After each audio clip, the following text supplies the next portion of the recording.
Hey everyone, welcome back to the Guided Programming Coaching Call. I'm Coach Mike. We've got a bit of a different setup today. Obviously, I'm having to record this on my phone. My computer's not cooperating. I think it's all the travel being on the road. But first question up says, what exactly are the differences between developmental, specialization, and sport form blocks that you use? Let's see. So that's a difficult question to answer in this context because they're used differently for different programs.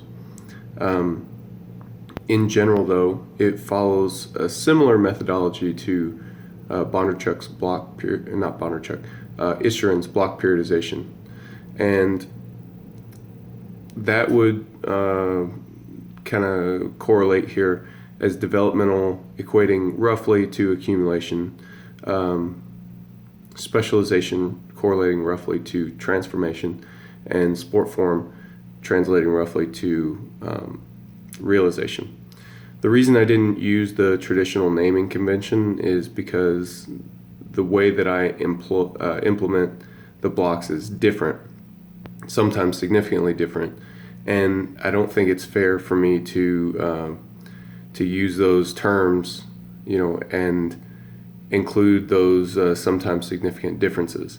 I'm not using the block periodization system, and if this works or doesn't work, that's on me, not necessarily Dr. Issurin or whoever else. So give you a little bit more background here. Developmental, as I said, pairs roughly to accumulation blocks. You're going to find more volume, a little bit less specificity, but the exercise selection still tends to be fairly specific. We include the competition movement in all phases of our training. We vertically integrate in that way.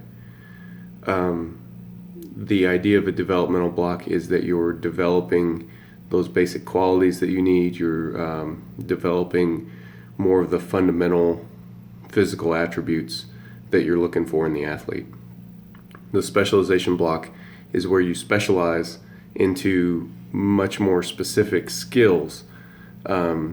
This kind of turns into more neurological training, and that's why it correlates roughly to the transformation block. Now, some key differences here is that the specialization block is not necessarily an overreaching block. As I mentioned, each program has a different strategy, and each strategy has a different implementation. So there are some key differences, but in general, specialization is of similar mind to the developmental block in that it's a core training block. The intensity is higher almost always, and it's driving you more toward development of sport form, in the sense of high movement mastery, high load. And then when you get into the sport form block, the idea is that in this block you're perfecting your sport form and peaking for competition.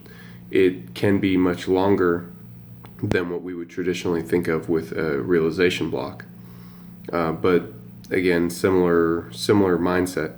One key difference is that it does not rely on low stress training loads. You can definitely have a sport form block with high stress loads. With medium stress loads is much more typical. And the sport form block is separate from the taper itself, although the end of the sport form block you will see volume start to taper off. But the taper, the pre-competition taper, is something different. So hopefully this gives you a little bit of insight, and I know it's just a couple minutes on the topic. We can get a lot more in depth, and we do get more in depth in RTS Classroom. So if this is the sort of thing that you're interested in, you may want to consider checking that out. But please feel free to ask any other questions on this topic that you might have.